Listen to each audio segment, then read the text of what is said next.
Em uma noite escura e sombria, uma estrada sinistra se estende para o desconhecido. Um engenheiro agrônomo, em sua jornada noturna, cruza o limiar entre o real e o inexplicável. No silêncio da névoa densa, o encontro com um carro antigo e misterioso muda sua vida para sempre. Prepare-se para mergulhar em uma história de terror que desafiará sua compreensão da realidade. Bem-vindo à Estrada Sombria. A mudança e a jornada. Nos confins de uma cidade movimentada, em meio a papéis e pesquisas agronômicas, estava Paulo, um engenheiro agrônomo talentoso com uma paixão profunda pela terra e pelas plantas. Seus olhos castanhos brilhavam com a alegria que encontrava em seu trabalho, mas ele ansiava por algo mais. Uma oportunidade inesperada se apresentou, e seu destino estava prestes a mudar para sempre. Paulo mal conseguia acreditar quando recebeu a ligação da grande empresa de biotecnologia, sediada em Belo Horizonte, Minas Gerais. Eles o escolheram entre uma multidão de candidatos para o cobiçado cargo de supervisor de fazendas em todo o Brasil. A notícia o preencheu de uma empolgação indescritível, como se o universo tivesse conspirado a seu favor. Era uma chance de avançar em sua carreira e realizar seu sonho de trabalhar em larga escala com a agricultura. Os dias que se seguiram foram uma corrida frenética. Paulo passou horas empacotando seus pertences, certificando-se de levar consigo suas anotações e conhecimentos preciosos. Ele tinha uma sensação de urgência, como se algo importante o aguardasse em Minas Gerais. Depois de se despedir de amigos e familiares, ele fez as malas e partiu em direção a BH. Enquanto dirigia em direção ao desconhecido, ele não conseguia evitar um sentimento de euforia e nervosismo. A estrada se estendia à sua frente, uma metáfora perfeita para a jornada que o aguardava. Ele sabia que essa oportunidade era um marco em sua vida, mas não tinha ideia de que a estrada escura e sinistra à sua frente seria o palco de um evento que o marcaria profundamente. A viagem noturna. O relógio marcava 16 horas quando Paulo, com a empolgação ainda borbulhando em seu peito, deu a partida em seu carro e deixou a cidade para trás. Ele sabia que a viagem seria longa e que, com o tráfego e a distância até Minas Gerais, ele inevitavelmente teria que dirigir durante a noite. Paulo estava determinado a chegar à sua nova jornada, não importando as adversidades. Enquanto o sol se punha no horizonte e a escuridão da noite se instalava, ele se perguntava se sua decisão de partir tão tarde havia sido a mais sensata. Mas a ansiedade de assumir seu novo papel e a necessidade de impressionar seus superiores o impulsionaram a seguir em frente, apesar da escuridão iminente.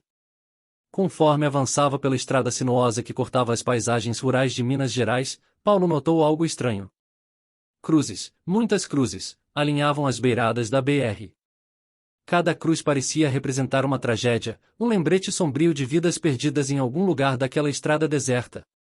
Os pensamentos sombrios começaram a assombrar sua mente, e uma sensação de inquietude o envolveu. Seriam essas cruzes testemunhas silenciosas de acidentes automobilísticos ou atropelamentos brutais? Ele não podia ter certeza, mas a visão era perturbadora, criando um clima sinistro que se instalou profundamente em sua mente. A decisão de não parar. Apesar da crescente inquietação, Paulo decidiu não parar em uma pousada durante a noite. Ele estava determinado a cumprir seu compromisso de chegar à fazenda designada o mais rápido possível. A promessa de um novo começo e a pressão de se destacar em seu novo emprego eram forças motrizes que o impeliam adiante. Ele apertou o volante com firmeza, decidido a superar a estrada noturna, mesmo que isso significasse dirigir até o amanhecer. No fundo de sua mente, Paulo começou a questionar sua decisão de não buscar refúgio em uma pousada. Talvez se tivesse feito isso, evitaria o encontro aterrorizante que estava prestes a acontecer. Mas, naquele momento, a necessidade de provar a si mesmo superava qualquer temor que pudesse sentir. A névoa misteriosa. A noite caía rapidamente, e a estrada começou a desaparecer sob uma névoa densa e misteriosa. O ar estava carregado de umidade, e a visibilidade diminuía a cada quilômetro que Paulo avançava. As luzes dos faróis de seu carro cortavam a névoa como lâminas afiadas, criando um efeito etéreo e perturbador.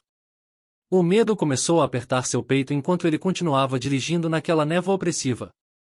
A sensação de isolamento era avassaladora, como se estivesse sozinho em um mundo enigmático e sinistro. Perseguição no escuro. Foi nesse momento que Paulo percebeu que não estava completamente sozinho naquela estrada deserta. Um carro surgiu atrás dele, suas luzes altas inundando o espelho retrovisor. O veículo era antigo, grande e escuro, uma figura sinistra emergindo da névoa.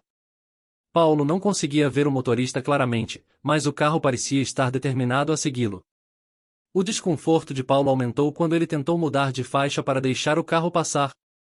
No entanto, o carro misterioso também mudou de faixa, permanecendo colado atrás dele. A respiração de Paulo tornou-se regular, e ele podia sentir o suor frio em sua testa enquanto tentava entender o que estava acontecendo. O motorista sem cabeça. A situação atingiu um ponto de terror inimaginável quando, próximo a uma curva na estrada, o carro misterioso acelerou e se posicionou ao lado do carro de Paulo. Em meio à cerração e à escuridão, Paulo tentou, desesperadamente, vislumbrar o motorista do carro ao lado. O que ele viu o deixou paralisado de pavor.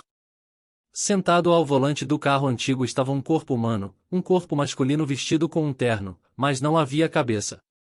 A figura segurava o volante com mãos invisíveis, e onde deveria haver um rosto, havia apenas o vazio. O horror da visão tomou conta de Paulo, e ele soltou um grito abafado, seu coração martelando em seu peito. Em pânico, Paulo diminuiu a marcha enquanto a curva se aproximava rapidamente. A alta velocidade, seu carro começou a rodopiar, mas, miraculosamente, ele conseguiu recuperar o controle antes de uma tragédia iminente. O carro misterioso, porém, desapareceu no mesmo instante em que surgiu, deixando Paulo sozinho naquela estrada escura, apenas os faróis de seu próprio carro iluminando a via sinistra à frente. O que ele tinha testemunhado naquela noite assombraria seus pesadelos pelo resto de sua vida. O desaparecimento sobrenatural. O desaparecimento misterioso.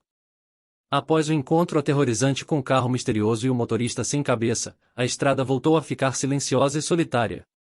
O veículo que perseguia Paulo simplesmente desapareceu no nada, como se nunca tivesse estado ali.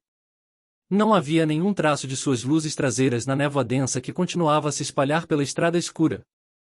Paulo, ainda tremendo e suando frio, olhou em volta, seus olhos procurando desesperadamente qualquer sinal do carro sinistro. Mas não havia nada além de escuridão e névoa.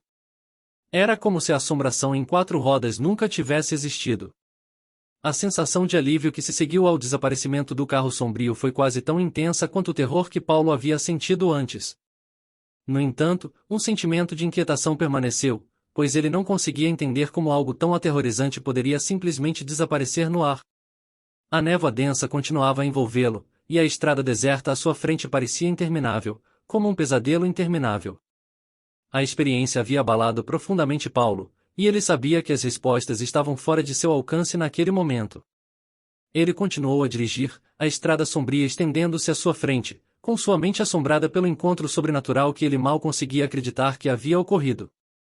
Com o coração ainda martelando no peito e as imagens do encontro terrível assombrando sua mente, Paulo dirigiu por mais alguns quilômetros até avistar uma parada solitária à beira da estrada.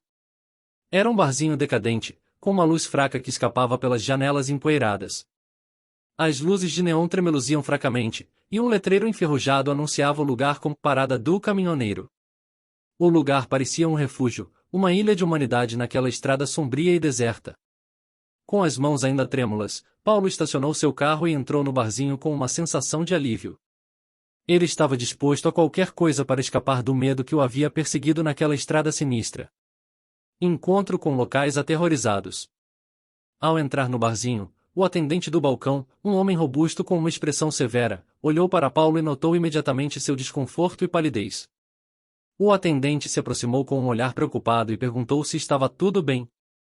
Paulo, com a voz trêmula, murmurou que precisava de um momento para se recompor e pediu uma cadeira. Enquanto Paulo se sentava, ele percebeu que não era o único a sentir o ambiente pesado que pairava no barzinho. Alguns senhores enrugados que tomavam suas cervejas em um canto escuro olharam para ele com curiosidade e preocupação evidentes. Era como se eles soubessem algo que Paulo não sabia. O rapaz do balcão, notando o olhar dos senhores, perguntou em voz baixa a um dos idosos que tomavam cerveja: "Você viu ele, né, meu filho?" A pergunta ecoou no barzinho como um sussurro sinistro, e Paulo sentiu um calafrio percorrer sua espinha. Ele nada respondeu. Naquele momento, ele estava fisicamente exausto e emocionalmente traumatizado demais para formular palavras coerentes. Seu coração apertado doía, e a experiência angustiante ainda se desenrolava em sua mente como um pesadelo vívido. O barzinho sombrio parecia um lugar onde os segredos eram mantidos e as histórias aterrorizantes eram sussurradas em voz baixa. Paulo estava no epicentro do desconhecido e do medo, e ele sabia que a noite ainda tinha muito para revelar. Enquanto Paulo permanecia naquele barzinho sombrio, o enigma do velho que perguntou se ele havia visto ele permanecia no ar, como uma sombra que se recusava a se dissipar. Os senhores enrugados continuavam a observar Paulo com olhares penetrantes, como se esperassem ansiosamente por uma resposta que ele não podia dar. O silêncio pairava sobre o lugar, e Paulo começou a se sentir como se estivesse em um filme de suspense, onde cada palavra e gesto tinham um significado oculto. Ele se perguntou quem ou o que ele poderia ser, mas não teve a coragem de fazer perguntas. Era como se ele estivesse em território desconhecido, cercado por pessoas que sabiam de algo terrível, algo que ele só começava a compreender. O tormento emocional de Paulo estava alcançando seu limite. Seu coração ainda estava acelerado, sua respiração irregular, e as imagens da cabeça decapitada e da perseguição noturna continuavam a assombrá-lo. Em um momento de exaustão física e mental, seu corpo não aguentou mais. Ele desmaiou, caindo da cadeira e batendo a cabeça no chão frio do barzinho. Os locais presentes reagiram imediatamente, chamando uma ambulância.